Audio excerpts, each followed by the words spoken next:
প্রিয় সপ্তম শ্রেণীর শিক্ষার্থীরা, সবাইকে স্বাগতম জানাচ্ছি। তোমাদের গণিত বিষয়ের তথ্য অনুসন্ধান ও বিশ্লেষণ এই অভিজ্ঞতায় একটা দৃশ্যকল্প সহ একটা প্রশ্ন সমাধান করব। তো এখানে ইচ্ছা করে আমি 4টি অপশন লিখে রেখেছি। হয়তো তোমাদের পরীক্ষায় হয়তো 3টা আসতে পারে, অথবা যে কোনো 3টা এখানে আসতে পারে। তো দেখো, তোমাদের যে অবিন্যস্ত উপাত্ত যদি দেওয়া থাকে, সেই অবিন্যস্ত উপাত্ত থেকে কিভাবে পরিসর নির্ণয় করতে হয় বা পরিসর জিনিসটা কি, এবং শ্রেণী ব্যবধান 10 শ্রেণীর সংখ্যা কত, এবং এই অবিন্যস্ত উপাত্ত থেকে সারণী তৈরি করতে হবে এবং সারণী থেকে আয়তলেখ অঙ্কন করতে হবে। এটা বার্ষিক পরীক্ষার জন্য খুবই গুরুত্বপূর্ণ একটা প্রশ্ন। তো এই প্রশ্নটা আসার সম্ভাবনা 100%। এই ধরনের প্রশ্ন তোমাদের বার্ষিক পরীক্ষায় অবশ্যই আসবে। তো এটা খুব সহজেই আমি সমাধান করে দিচ্ছি, অবশ্যই তোমরা বুঝতে পারবে। তো এখানে প্রথম প্রশ্নটা আমি লিখি যে পরিসর কি। পরিসর হচ্ছে এই যে উপাত্তগুলো এখানে দেওয়া আছে, এই উপাত্তগুলোর ভিতরে একটা মান আছে যেটা সবচেয়ে বড়, এবং একটা মান আছে যেটা সবচেয়ে ছোট। তো সবচেয়ে বড় এবং সবচেয়ে ছোট এই দুটার পার্থক্যের সাথে এক যোগ করলে আমরা পরিসর পাই। তো আমরা লিখব এখানে যে পরিসর কোনো উপাত্তের সর্বোচ্চ মান হতে সর্বনিম্ন মানের পার্থক্যের সাথে এক যোগ করলে যে মান পাওয়া যায় তাকে পরিসর বলে। তো এটা হচ্ছে পরিসর কাকে বলে বা পরিসর ডেফিনেশন। তো এর পরের প্রশ্ন যেটা, সেটা দেওয়া আছে যে শ্রেণী ব্যবধান 10 ধরে শ্রেণীর সংখ্যা নির্ণয় করতে হবে। তো একটা অবিন্যস্ত সারণী থেকে যদি তোমরা অবিচ্ছিন্ন উপাত্ত থেকে, এই যে এগুলো হচ্ছে অবিন্যস্ত উপাত্ত, এই উপাত্তগুলো থেকে যদি তোমরা সারণী তৈরি করতে চাও, তাহলে অবশ্যই তোমাদের শ্রেণীর সংখ্যা লাগবে। আর শ্রেণীর সংখ্যা কীভাবে বের করে? প্রথমত শ্রেণীর সংখ্যা বের করার জন্য আমাদের পরিসর নির্ণয় করতে হবে। সেই পরিসরকে শ্রেণী ব্যবধান দিয়ে ভাগ দিলে আমরা শ্রেণীর সংখ্যা পাবো। শ্রেণীর সংখ্যা কি মানে, এই যে এরকম যে আমরা ছক যে বানাই, যে ছকের একটা শিরোনাম থাকে, তো শিরোনামের পরে যে সারিগুলো থাকে সেগুলোকে একটা শ্রেণী বলা হয়। এবং এই শ্রেণীতে উপাত্তের যে রেঞ্জটা থাকে, যেমন শ্রেণী ব্যবধান ধরো এখানে 30 থেকে এই যে 34 এরকম, বা 35 থেকে 39 এরকম, মানে এইগুলো হচ্ছে এক একটা শ্রেণী। তো এরা কয়টা এরকম মানে শ্রেণী হবে, সেটাই হচ্ছে এই যে শ্রেণী সংখ্যা। তো এটা বের করার নিয়মটা আমি বলি। প্রথমত আগে পরিসর নির্ণয় করতে হবে, যে এখানে সর্বোচ্চ মান হচ্ছে এই যে এই উপাত্তগুলোর মধ্যে সর্বোচ্চ মান হচ্ছে এখানে 95, এবং সর্বনিম্ন মান হচ্ছে এখানে 40। তো এখন পরিসর নির্ণয় করতে হবে সর্বোচ্চ মান বিয়োগ সর্বনিম্ন মান যোগ 1। তাহলে 95 বিয়োগ 40 যোগ 1, তো এখানে ক্যালকুলেশন করে দিলে এখানে 56 হয়। এই পরিসরটা আমরা পেলাম। এখন শ্রেণী ব্যবধান 10 ধরে, অর্থাৎ আমরা যে সারণীটা তৈরি করব তার প্রত্যেকটা শ্রেণীর ব্যবধান হবে 10। এখন এই 10 ধরে আমরা শ্রেণী সংখ্যা নির্ণয় করি, অর্থাৎ পরিসরকে শ্রেণী ব্যবধান দিয়ে ভাগ দিলে আমরা তোমার হচ্ছে শ্রেণীর সংখ্যা পাবো। তো 56কে 10 দিয়ে ভাগ দিলে এখানে 5.6 হয়। এখন 5.6কে আমরা 6 লিখবো, কারণ এই যে আমরা যে টেবিলটা লিখবো সেই টেবিলটা কিন্তু ভগ্নাংশ হবে না, অর্থাৎ এই 5.6 মানে এখানে 6টা হবে তোমার, এই শ্রেণীগুলো 6টা শ্রেণী হবে, অর্থাৎ এখানে শিরোনাম বাদে বাকি এখানে তোমাদের 6টা সারি বানাইতে হবে। তো নেক্সট খুবই গুরুত্বপূর্ণ একটা ব্যাপার, যে সারণী তৈরি করা। তো সারণী কীভাবে তৈরি করবো? শ্রেণী ব্যবধান 10 সারণী তৈরি করতে হবে। তো আমরা কিন্তু পেয়েছি যে সর্বোচ্চ মান কিন্তু এখানে 95 এবং সর্বনিম্ন মান কিন্তু 40। তো আমাদের এই যে 40 থেকে কিন্তু শুরু করতে হবে। তো প্রথমত আমরা যে এবং পেয়েছি আমরা শ্রেণীর সংখ্যা 6 পেয়েছি খ নম্বর হতে। তো এবার আমরা টেবিল একটা বানাবো শ্রেণী ব্যবধান 10 ধরে গণসংখ্যা নির্বাচন সারণী তৈরি করা হলো। তো টেবিলের 3টা কলাম থাকবে, অর্থাৎ প্রথম কলামে শ্রেণীব্যাপ্তি, দ্বিতীয় কলামে হচ্ছে টেলি, তৃতীয় কলামে গণসংখ্যা। তো শ্রেণীব্যাপ্তি কীভাবে তৈরি করব? এই যে 40 থেকে আমরা যেহেতু শ্রেণী ব্যবধান এখানে 10 ধরে নিতে বলেছে, তো আমরা সর্বনিম্ন মান থেকে আমরা 10 গণনা করব, অর্থাৎ এখানে দেখো 40 থেকে শুরু করব। তাহলে 40, 41, 42, 43, 44, 45, 46, 47, 48, 49। তাহলে দেখো এখানে কয়টা, দেখো 40, এই যে 41, ধরো 42, 43, 44, 45, 46, 47, 48, 49। তাহলে দেখো তো 1, 2, 3, 4, 5, 6, 7, 8, 9, 10।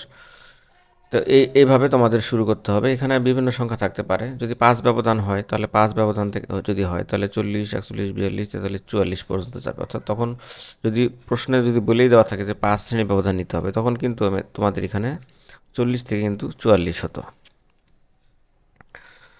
এরপরে পরেরটা, যেহেতু 40 থেকে 49 লিখছি, পরেরটা লিখবো হচ্ছে 50 থেকে 59। এবার দেখো, এই যে দেখো আমরা বলতেছি শ্রেণী ব্যবধান, তাহলে দেখো যে এই শ্রেণী থেকে এই শ্রেণী ব্যবধান কিন্তু এখানে 10। অর্থাৎ দেখো এই যে 59 থেকে 49 বিয়োগ দিলে কিন্তু 10 আসতেছে। আবার এই যে 50 থেকে 40 বিয়োগ দিলে কিন্তু এখানে 10 আসতেছে, মানে প্রত্যেকটা শ্রেণী ব্যবধান এখানে 10 হচ্ছে। এবার দেখো এই যে আমরা শ্রেণী ব্যাপ্তি লিখলাম, এই 40 হচ্ছে নিম্ন সীমা এবং 49 হচ্ছে উচ্চ সীমা।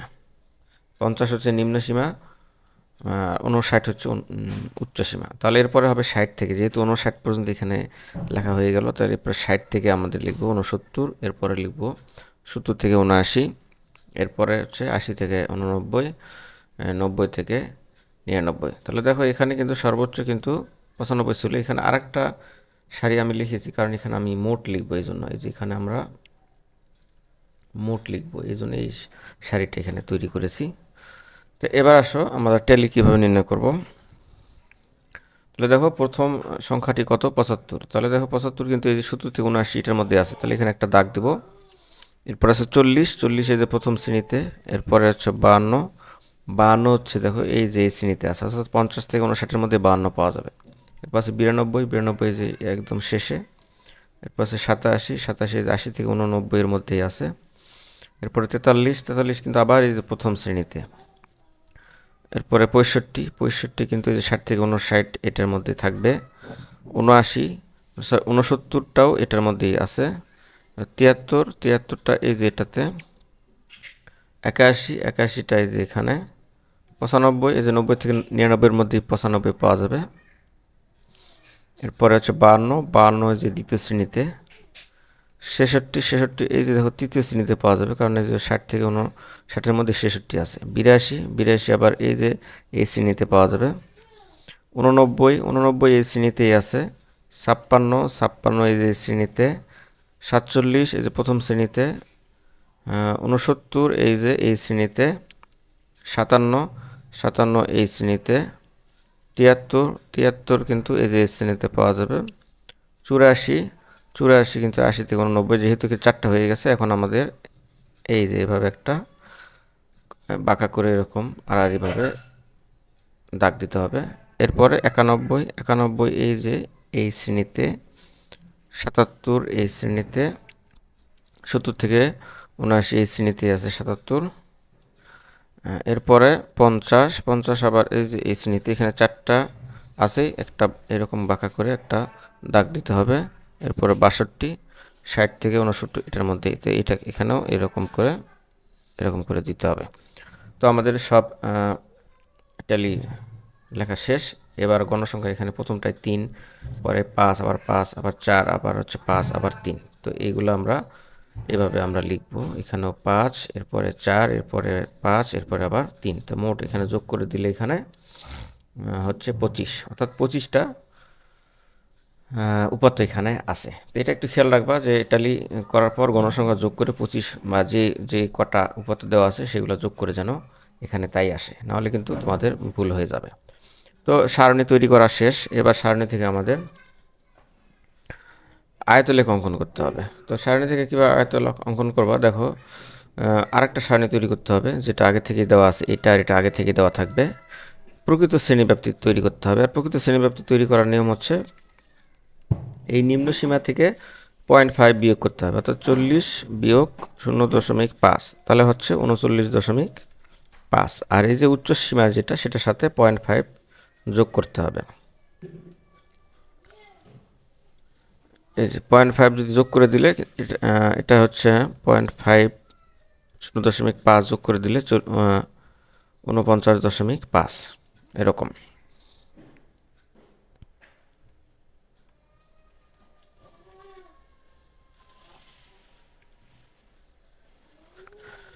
প্রত্যেকটা ক্ষেত্রে একই কাজ করা লাগবে। দেখো এই যে প্রথম শ্রেণীর উচ্চসীমা, দ্বিতীয় শ্রেণীর নিম্নমান, এই দুটো কিন্তু একই রকম হওয়া লাগবে। আর এটাই হচ্ছে তোমার অবিচ্ছিন্ন বা প্রকৃত শ্রেণী।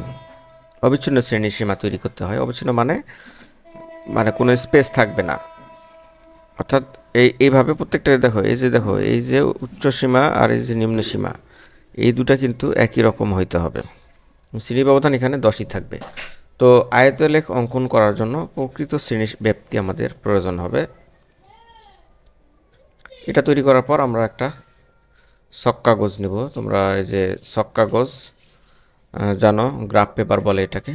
তো আমরা এখন গ্রাফ পেপারে চলে যাই। এবার এরকম একটা গ্রাফ পেপার, প্রথমে আমরা পেন্সিল কম্পাস দিয়ে এরকম এক্স অক্ষ এবং ওয়াই অক্ষ, স্কেল এবং পেন্সিল দিয়ে এক্স অক্ষ এবং ওয়াই অক্ষ এঁকে নেব।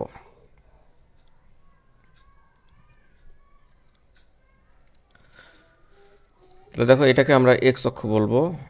এক্স অক্ষ ওয়াই অক্ষ পরস্পর ও বিন্দুতে এখানে ছেদ করবে এবং এটাকে আমরা ওয়াই অক্ষ বলবো।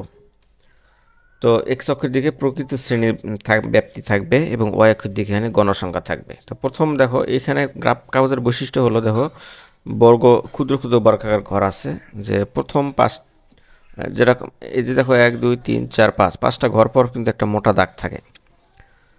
প্রত্যেকটা দেখো এটা যেহেতু বর্গাকার ঘর, প্রতি 5 ঘর পর পর দৈর্ঘ্য এবং প্রস্থের দিকে কিন্তু একটা মোটা দাগ থাকে। তো এখন প্রথমত এক্স অক্ষের দিকে ওই যে আমাদের কি করতে হবে, প্রকৃত শ্রেণী ব্যাপ্তিগুলা বসাতে হবে। তো প্রকৃত শ্রেণী ব্যাপ্তি, যে প্রথম শ্রেণী যেটা, সেটার আগের শ্রেণীটা, যে এখানে দেখো আবার দেখায় তোমাদের, দেখো এটা হলো প্রথম শ্রেণী। এখানে যদি এর আগে যদি আরেকটা শ্রেণী থাকতো তাহলে সেটা কিন্তু এই যে 29.5 থেকে তোমার 39.5 এটা হতো। এখন দেখো এই আগের শ্রেণীর উচ্চসীমা থেকে আমাদের এই যে লিখতে হবে, অথবা তোমরা এই প্রথমটা নিম্নসীমা লিখে পরেরগুলা উচ্চসীমা বসাবা, এভাবে মনে মনে চিন্তা করা যায়। তো আমি এখানে পরে এটাতে এই যে এখান থেকে শুরু করব, যে 39.5, 49.5, 59.5, 69.5, 79.5, এরপরে 89.5, পরে 99.5। তো এখানে সর্বোচ্চ কিন্তু এখানে আমি দেখতে পাচ্ছি যে 99.5 পর্যন্তই আছে। তাহলে আমরা, আর এদিকে গণসংখ্যা দেখো, যেহেতু এখানে এক ঘর সমান 1 একক আমরা নিব, তাহলে এই পর্যন্ত ঘর আছে 5টা, এই পর্যন্ত ঘর আছে 10টা, এই পর্যন্ত আছে 15টা, এরপরে 20। তো এইভাবে লিখব। তাহলে দেখো প্রথম গণসংখ্যা কত, প্রথম গণসংখ্যা কিন্তু এখানে 3 আছে। প্রথম গণসংখ্যা 3, এরপরে 2টা 5, তাহলে প্রথম গণসংখ্যা যেহেতু 3, তাহলে আমরা 3 ধাপ, এই যে 3 ধাপ উপরে নিয়ে আমি একটু কালার চেঞ্জ করে নিই। 3 একক নিয়ে আমরা একটা আয়ত আঁকবো এখানে। 3 একক নিয়ে আমরা পেন্সিল দিয়ে এরকম একটা আয়ত। এরপরে আছে 5, তাহলে 5 ধাপ উপরে, অর্থাৎ 5 ঘর একক নিয়ে এরপরেরটাও 5,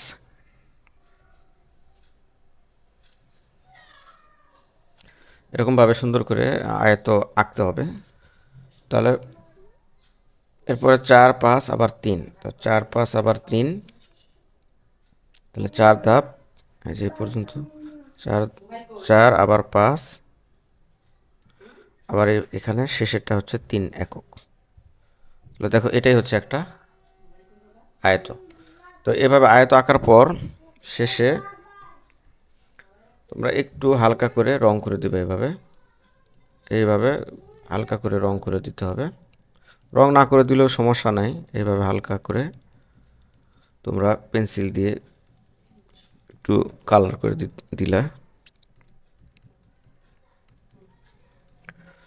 তো শেষে একটু বিবরণ দিতে হবে। বিবরণটা হচ্ছে এই যে বিবরণ এরকম যে ছক কাগজে এক্স অক্ষ বরাবর প্রতি এক ঘর সমান 2 একক নিয়ে প্রকৃত শ্রেণীসীমা এবং ওয়াই অক্ষ বরাবর প্রতি ঘর সমান 1 একক গণসংখ্যা নিয়ে আয়তলেখ আঁকা হলো।